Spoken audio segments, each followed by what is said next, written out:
Olá pessoal, Deus abençoe, saúde a todos com a graça e paz do Senhor Jesus. Hoje vamos finalizar o capítulo 6 de Apocalipse, começando aqui a partir do versículo 14. E o céu retirou-se como um pergaminho que se enrola, e todos os montes e ilhas foram removidos dos seus lugares. Aqui retirou-se é uma tradução um pouquinho errada, ela se traduz mais corretamente como partido ou dividido. É aqueles pergaminho, tipo de filme, que ele se desenrola para os dois lados, né? Tipo, pega um papel e enrola dos dois lados, fica aquela coisa que tu só abre assim, né? E esses pergaminhos se liam justamente puxando um lado para fora e outro para dentro. Em outras palavras, é como se o céu fosse tipo aquelas fotos de panorama que tu vai vendo assim, né? É basicamente isso. Para entender melhor, no final de 2004 teve um terremoto tão grande, de mais ou menos ali 9 graus na escala Richter, que fez com que o eixo polar da Terra desse uma oscilada.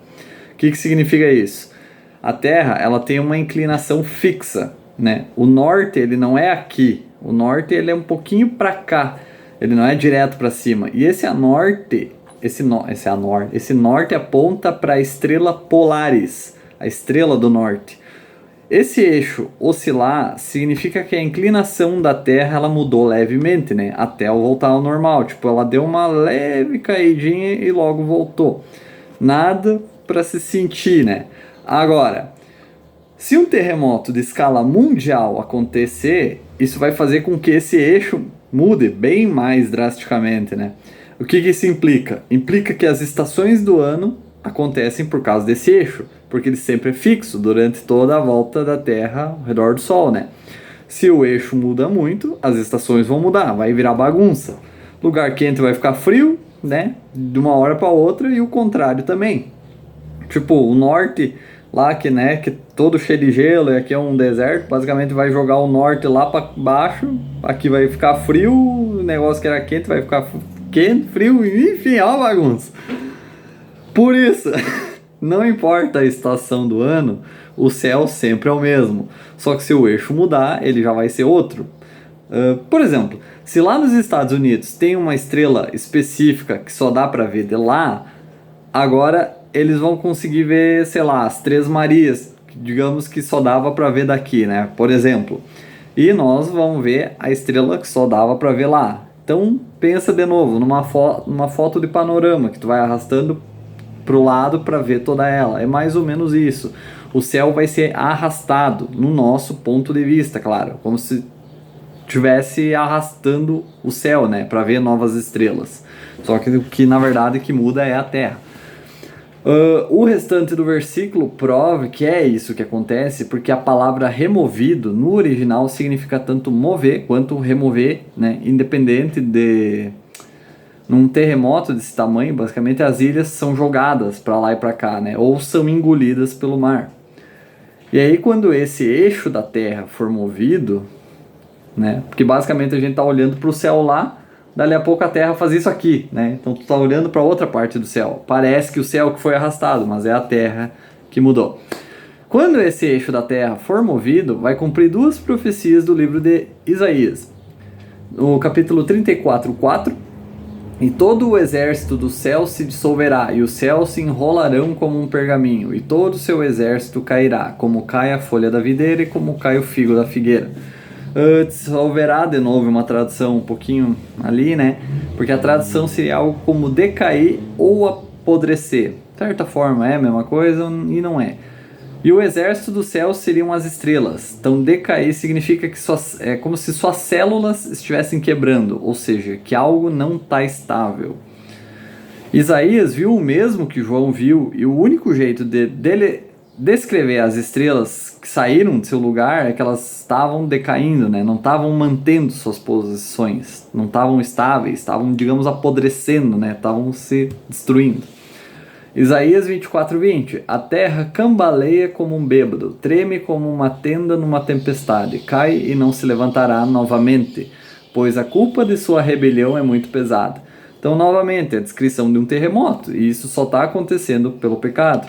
E como diz ali, né, que cai e não se levanta. Então é possível que essa inclinação do eixo vai aumentar. Pense naqueles globos que tem aquelas coisinhas segurando ele, aquilo é sempre inclinado, não é reto para cima. E essa inclinação vai ser ainda mais para baixo agora. Versículos 15 e 16. E os reis da terra, e os grandes, e os ricos, e os capitães, e os valentes, e todo servo, e todo homem livre esconderam-se nas covas e nas rochas das montanhas. E disse aos montes e aos rochedos, caí sobre nós, e escondei-nos da face daquele que está assentado no trono e da ira do Cordeiro. Aqui mostra que todo mundo é igual. Na hora de se salvar, a classe social não importa. Valentia e coragem não vão importar. Vai ser um treco tão assustador que todo mundo vai tentar se esconder para se salvar. E se salvar do julgamento de Deus, que está sobre a terra. Eles estão com tanto medo desse julgamento que eles preferem que os montes os esmaguem logo, né? Do que passar pelo julgamento. E isso aqui é só o sexto selo. Isso aqui é só a primeira metade da tribulação. Então as pessoas começam a se perguntar sobre a dureza daquilo, no versículo 17. Porque é chegado o grande dia da sua ira, e quem poderá ficar de pé? Existem algumas passagens ainda que falam sobre todo esse capítulo. Vou dar uns exemplos aqui. Ezequiel 14, 21. Pois assim diz o Senhor Deus, quando eu enviar meus 4 juízos severos sobre Jerusalém, a espada, a fome, as feras nocivas e a peste, para exterminar dela homens e animais. Joel 2, 30 a 31. E mostrarei prodígios no céu e na terra, sangue, fogo e colunas de fumaça. O sol se converterá em trevas e a lua em sangue, antes que venha o grande e terrível dia do Senhor. Isaías 34, 2 a 4. Porque a indignação do Senhor está sobre todas as nações e a sua fúria sobre todos os seus exércitos. Ele as destruiu totalmente e entregou-as matança. Os seus mortos também serão lançados fora e o seu fedor subirá de seus cadáveres. E os montes se derreterão com seu sangue. E todo o exército do céu se dissolverá. E os céus se enrolarão como um pergaminho. E todo o seu exército cairá como cai a folha da videira e como cai o figo da figueira, né? Que nem estava antes lá. Isaías 13, 9 a 10. Eis que o dia do Senhor vem, cruel, tanto com ira como com ira feroz, para pôr a terra em desolação, e ele destruirá os pecadores dela, porque as estrelas do céu e as suas constelações não darão a sua luz, e o sol se escurecerá ao nascer, e a lua não fará brilhar a sua luz. E Isaías 24, 19 a 23. A terra está completamente quebrada, a terra está completamente dissolvida, a terra é movida excessivamente, né? Lembra? O eixo. A terra cambaleará para lá e para cá como um bêbado e será removida como uma cabana, e sua transgressão será pesada sobre ela, e cairá e não se levantará novamente. E acontecerá naquele dia que o Senhor castigará o exército dos altos que estão nas alturas e os reis da terra sobre a terra. E eles serão reunidos como os prisioneiros são reunidos na cova, e serão encerrados na prisão. E depois de muitos dias serão visitados. Então a lua será confundida e o sol envergonhado, quando o Senhor dos Exércitos reinar no Monte Sião e em Jerusalém, e diante de seus anciãos gloriosamente. Então são todas passagens que falam a mesma coisa ao longo da Bíblia, né, sobre os eventos do capítulo 6. E possivelmente tem uma passagem do Antigo Testamento que seja os 4 cavaleiros também. Em Zacarias 6, 1 a 8. E eu me virei e levantei meus olhos e olhei, e eis que 4 carros saíram de entre 2 montanhas. As montanhas eram montanhas de bronze. No primeiro carro havia cavalos vermelhos, no segundo carro cavalos pretos, e no terceiro carro cavalos brancos, e no quarto carro cavalos malhados e baios. Então eu respondi e disse ao anjo que falava comigo: o que são esses, meu senhor? E o anjo respondeu e disse-me: esses são os 4 espíritos dos céus que saem de estar diante do Senhor de toda a terra.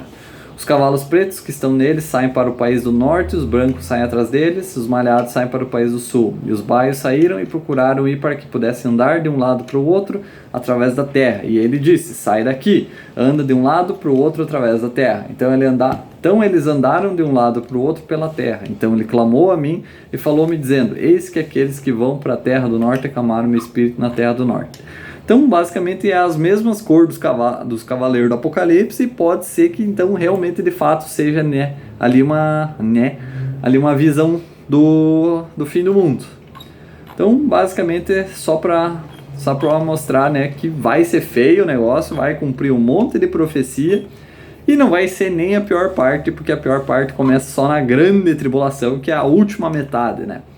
Mas, então, finalizamos aí o capítulo 6, logo entramos no próximo vídeo, já iniciamos o capítulo 7, que de novo dá uma cortada nos eventos cronológicos. Então, Deus abençoe, pessoal, até o próximo vídeo.